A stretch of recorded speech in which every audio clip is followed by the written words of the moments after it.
Preview.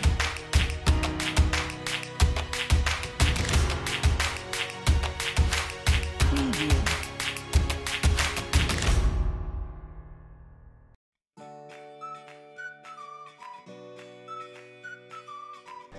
예, 안녕하십니까. 한남타운 부동산의 박상철입니다. 예, 오늘은 얼마 전에 모 경제신문사 기사 중에서 높은 건폐율로 인해서 한남 상구역이 부촌 이미지에 큰 타격이 있고, 또 이제 강남급 고급 고급 아파트 주거 단지에 대해서 좀 멀어졌다는 기사가 나왔어요. 그래서 그 기사가 나온 이후로 이제 많이 거래했던 손님이 아님에도 불구하고 현지 조합원, 또 매수했던 분, 또 매수 희망자들이 이제 꾸짖듯이 항의를 많이 하시더라고요. 왜 건폐율이 42%밖에 안 나오냐.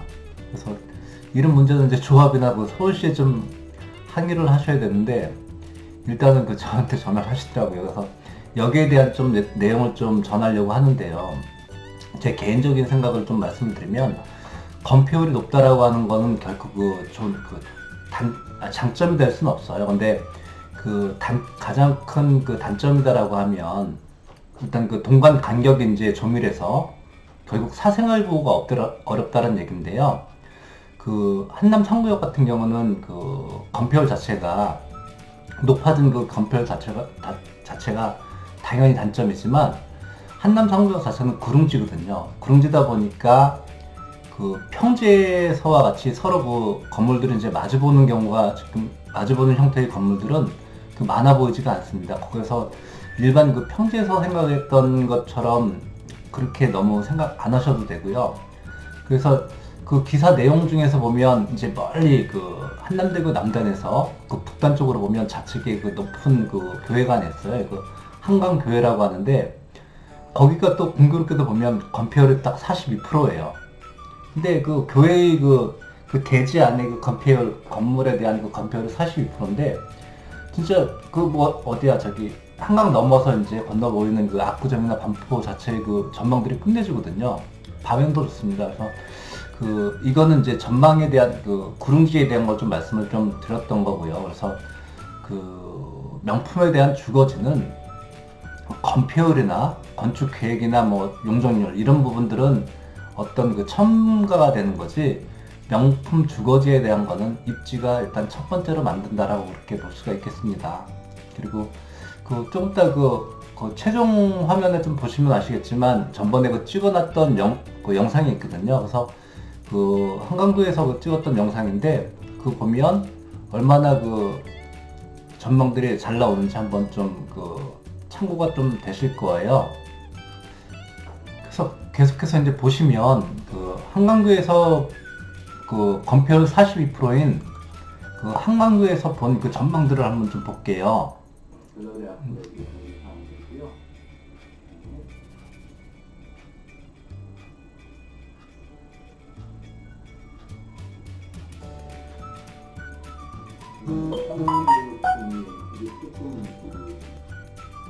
이제 계속 보시면 아시겠지만, 이게 한남더일이에요. 한남더일인데, 여기가 지금 한남더일이 한 600세대 정도 되는데요. 지대가 가장 높은 데예요. 그리고 이 지대가 가장 높은 데가 한남더일 중에서도 91에서 100평형 가장 큰 평수로 형성되어 있는 데거든요. 그래서 그 부분이 서로 동간 간섭이 지금 여기 보면 건폐율이 굉장히 높아요. 이 건폐율이 높음에도 불구하고 서로 간섭이 지금 최소화되어 있다라고 볼 수가 있습니다.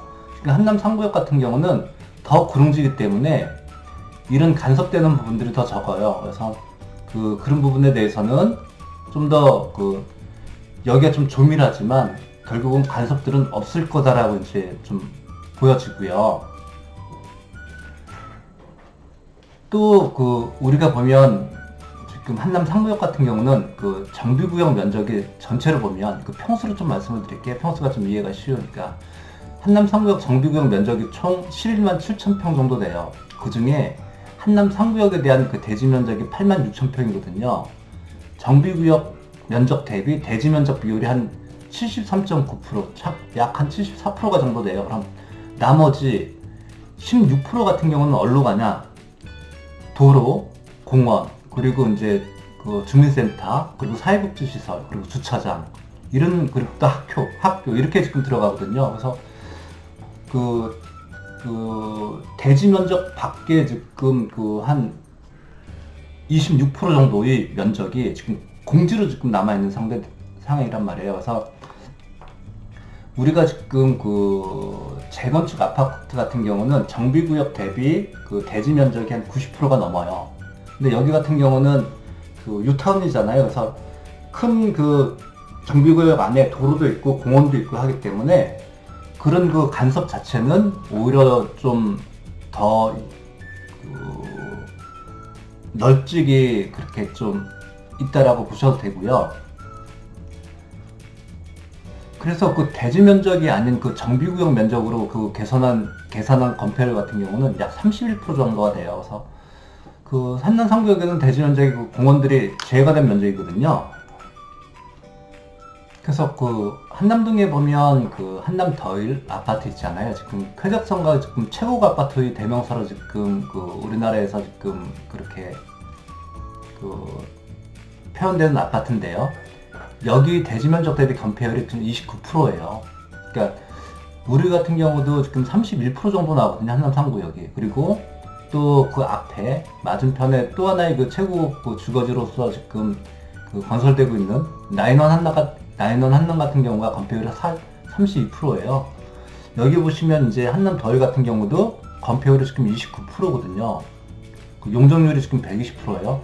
오히려 지금 건폐율도 건폐율이지만 용적률에 대한 게 어떤 쾌적성에 대한 건 더 크지 않나 싶습니다. 그리고 대지 면적에는 이제 재건축 같은 경우, 또 이제 일반 아파트 같은 경우는 대지 면적에는 단지 내 공원, 또 지하 주차장으로 들어가기 위한 도로도 지금 다 포함된 면적이거든요. 근데 한남 3구역에는 지금 이런 부분들이 지금 다 밖에 지금 대지 면적 외의 공간에 지금 공원과 주차장으로 들어가는 도로들이 설치가 된단 말이에요. 그래서 정비구역 면적 보면 공부사항으로서는 42%가 맞겠지만 실제 아파트가 이제 지어졌을 때 체감해서 느껴지는 건폐율은 한 31% 정도가 맞다라고 생각이 들고요. 또 쾌적성에 대해서는 건폐율도 건폐율이지만 용적률에 대한 게 더 크지 않나 싶습니다. 그래서 입주 후에 지금 우리가 높은 용적률을 많이 좀 선호를 하잖아요. 이거는 짓기 위해서 사업성을 좀 더 높이기 위해서 사업성을 좀 더 유리하게 하고자 하는 거지, 나중에 입주하고 나서 쾌적성을 본다라고 하면 낮은 용적률이 보다 쾌적한 공간을 만든다라고 볼 수가 있습니다. 그래서 한남 더일 같은 경우가 용적률이 지금 120%예요. 그래서 굉장하게 이제 쾌적성이 높으면서 그냥 삶의 질을 조금 더 높일 수 있다라고 좀 볼 수가 있고요. 그래서 낮은 용적률 같은 경우는 좀 더 많은 좀 더 높은 비용을 지불함으로써 삶의 질을 높였다라고 생각을 하시면 될 것 같습니다. 근데 보통 정비 사업에서 높은 용적률을 얻고자 하는 이유는 쾌적성보다는 일단 사업을 하기 위해서 비용을 좀 덜 지불하기 위해서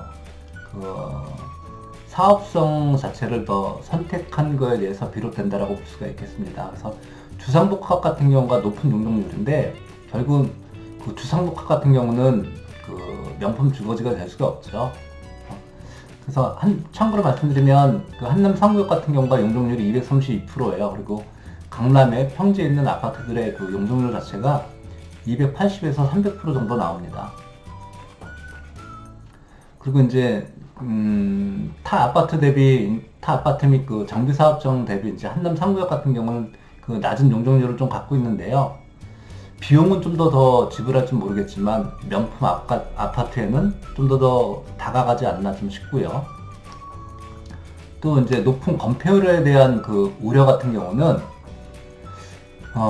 말씀드렸던 것처럼 구릉지에 대한 부분에 대해서 좀 어느 정도 보완이 될 거고요.